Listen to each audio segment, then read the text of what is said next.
Alrighty, I have completed my DPS testing, so let's crack on with it.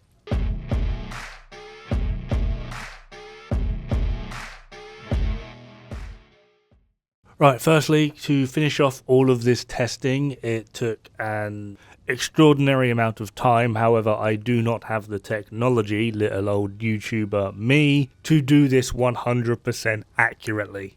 In short, I just can't slow my footage down far enough to accurately test. So unless one of you out there has some absolute god tier hardware, the math as well as the footage you're going to see is going to be about as close as you're going to get. With that in mind, there are going to be some weapons, i.e. the bows as well as Saviour, that have a charge mechanic. I have tried and tried and tried. I cannot get the base value out of these simply just because the moment you even press the trigger, you are charging it, even if it is just for that split second. So it's it's near impossible to get the actual base value out of the bows as well as Saviour.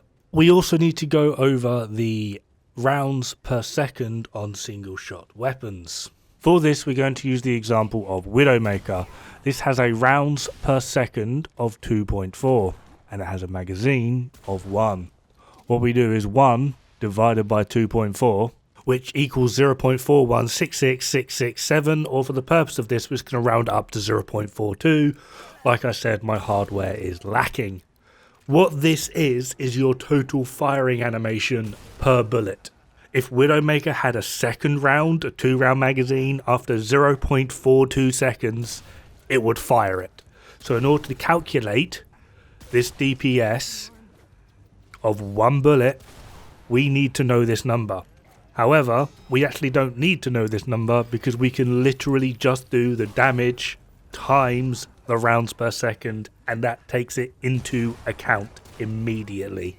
On screen now at the top is Widowmaker, has a base damage of 375, rounds per second of 2.4, magazine of 1, reload of 1.8 seconds, mag damage 375 obviously, burst DPS of 900.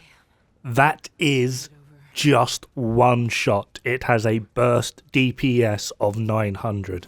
It has a sustained DPS, this is firing more than one shot, of 169.17. Now in this video we're just going to be finalizing my burst DPS, sustained will be in another video. So this is me putting 0 damage on this character. I've got Engineer with Summoner, these give no upfront damage. I've changed my relics that I've got no mythics or anything in. We're going to find Widowmaker, there it is. Easy to show now how we have 0 damage multiplied. We have base damage of 375. We're just going to go to the range. Shoot the target.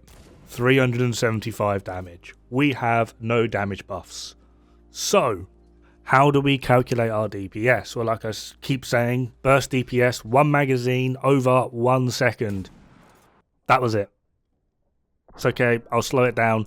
The issue here is, although I'm not forcing the reload, I could have reloaded and I could have fired another shot already. So doing this over a 1 second period is not going to be accurate. You need to do it over a 1 bullet period, which looks something along the lines of this. So we need to time our damage to 0.42 seconds. This is the closest I can get it. That number looks familiar. This is Spore Bloom with a RPS of 3.5, magazine of 1. This gives us 0.29. This is the closest I could get it. I feel like we're on the money. And then finally, Crossbow, which sadly is projectile, so I haven't quite figured out the timing for it. And in case you haven't noticed, my clock is a rip from YouTube itself. In short, there's a shit ton of human error.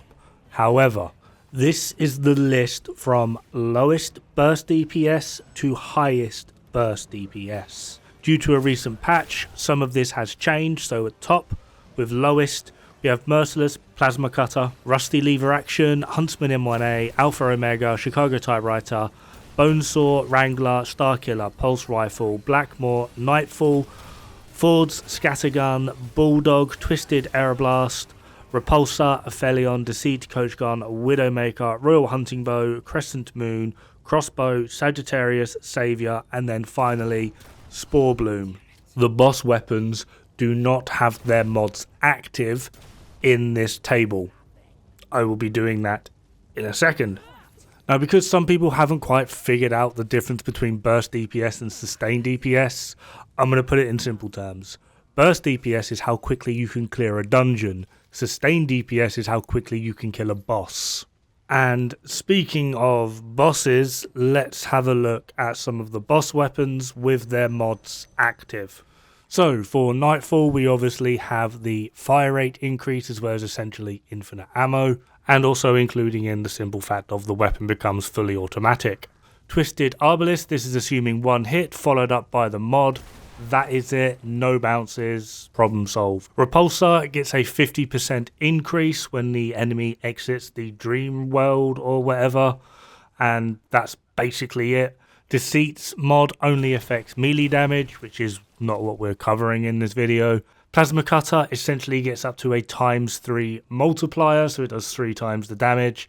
Merciless, although the weapon itself is very weak, it probably has the most powerful mod in the game, essentially able to hit infinite damage, assuming you have an infinite line of enemies within range. This is literally just calculating the DPS that it takes to build up to the mod and then fire the mod off. That's one mod. You have 3 charges. It can get ridiculous. Sagittarius, depending on the grouping, this is literally firing off 1 arrow with 1 mod hit. It can obviously go higher, but in terms of overall performance, it's probably the weakest mod on a boss weapon. Alpha Omega is kind of strange. It either works beautifully or you kind of question your own existence as to why this weapon even exists. If you can get it running perfectly, it's potentially one of the highest DPS weapons, period. It's just getting it to work. Crescent Moon is actually amazing, simply just because of the mod. You essentially just fire 2 arrows instead of 1, and it's basically just double DPS.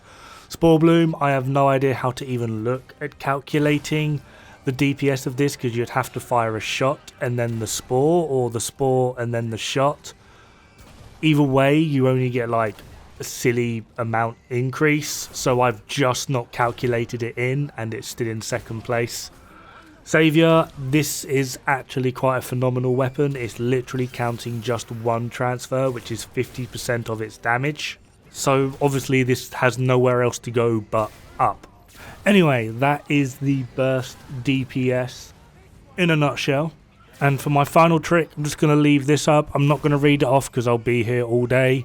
All you need to know is blue are projectile based, which we've covered in a previous video.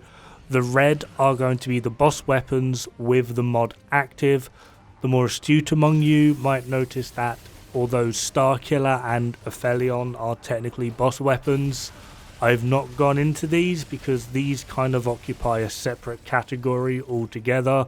Simply just because it's damn near impossible to calculate the burst DPS of the gravity core, simply because it takes so long to detonate, as well as due to the multiple impacts that you can have with Aphelion's mod, it kind of becomes just outright annoying to calculate. I will get to these two in completely separate videos. Anyway, that is going to be it for this video. Have fun, good luck, don't die. It's bad for the health.